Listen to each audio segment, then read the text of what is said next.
Frérot, dis-toi que là, depuis quelques temps, j'ai fait que de stagner en termes d'abonnés. Genre, il y a rien qui va. Je peux te dire, oui, c'est de la faute de YouTube, il raconte pas bien mes vidéos, il y a pas réellement de bonnes recommandations. Ça se passe pas bien en ce moment, j'ai pas de chance, je comprends pas pourquoi ça se passe comme ça et tout. Après, honnêtement, non, c'est pas une faute de la chance, c'est de ma faute. C'est parce que je ne fais pas bien le travail. En ce moment, je suis en train d'alterner 4-5 choses en même temps. J'ai les cours, bon, les cours là, c'est un peu fini, mais après, vas-y, j'utilise ça comme excuse. J'ai le travail et vas-y, frère, honnêtement.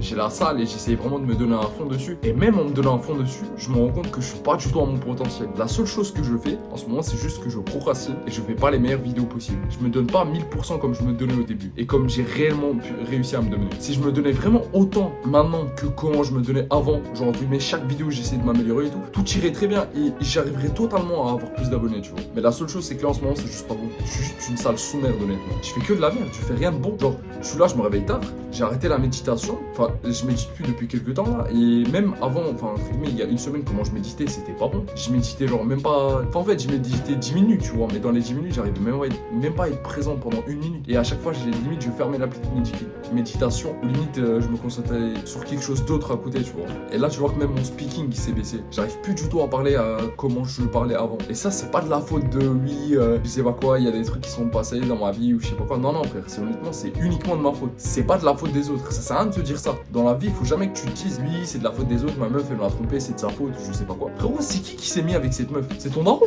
Bah non, frère, c'est ton pote, non plus, c'est toi. Fallait juste faire plus attention, c'est tout. Je te dis pas que genre la meuf elle était pas malicieuse. Je te dis pas que elle c'était pas une chienne, mais je te dis que c'est toi tu t'es mis avec elle. C'est toi t'as décidé de te mettre avec elle. Et tu t'es dit que c'est bon, c'est pas grave, que ça allait passer, que la relation elle allait plutôt bien se passer. Bah non, frère, c'est pas comme ça que ça marche. C'est toi tu décides de tout dans ta vie. C'est exactement toi tu décides de tout dans ta vie. Certes, quand t'étais petit, peut-être tes parents ils décidaient pour toi, ils te disaient oui, ça c'est la chose à faire, ça il y a ça qui est bon à faire et tout. Mais maintenant, c'est toi maintenant que tu commences à décider. Si demain tu décides de gagner 1 million et que tu donnes réellement à fond, t'inventes une appli qui fait vraiment gagner, genre je sais pas moi, imaginons, t'inventes une appli, à chaque fois qu'il y a quelqu'un qui va dessus, il gagne 1 million. Tu penses que combien de temps ça te prendra pour devenir milliardaire? Genre moins d'une semaine limite si l'appli se fait vraiment connaître, tu vois. À part de ce constat-là, faut vraiment que tu te dises tout ce qui se passe dans ta vie, c'est ta faute. Genre en mode, là je te rends pas le truc avec le milliardaire, c'était un peu bizarre comme explication. Mais je veux dire en mode, si tu veux devenir riche, tu y arriveras. Si tu arrives à trouver un moyen de, par exemple, de guérir le cancer, gros, il te faudra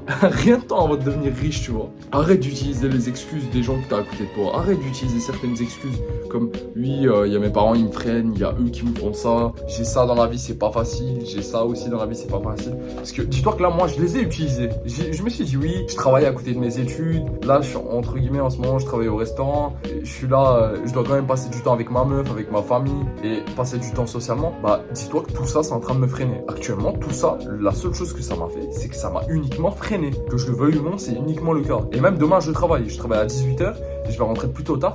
Je sais très bien que ça va me faire plutôt du mal et que je vais vraiment galérer après-demain à me réveiller plus tôt pour aller à la salle ou pour faire n'importe quoi et que ça va limite me dérégler. Mais c'est de ma faute. C'est parce que j'ai pas réussi à trouver un bon travail. J'ai pas réussi à trouver quelque chose qui a réellement me faire en sorte de me libérer et que je puisse travailler de 8h par exemple ou de 6h du matin à, je sais pas, à 9h et à 9h du matin du coup et à gagner je sais pas combien de milliers, ah, frère, c'est de ma faute. Si j'arrivais à découvrir quelque chose qui me ferait gagner énormément d'argent, bah là frérot, là je suis honnête avec toi, j'aurais pas à vivre tout ça. En ce moment, c'est uniquement de ma faute si j'arrive pas à vivre et à gagner les choses que je veux. C'est pas de la faute de Jean-Michel, c'est pas de la faute de Farouk ou de ton pote ou je sais pas quoi, frère. C'est uniquement de ma faute. Et crois-moi frérot, tu peux y arriver. Je suis sûr que tu vas y arriver. Surtout frérot, oublie pas qu'on est 3 avant toi. Moi, toi et Dieu frérot.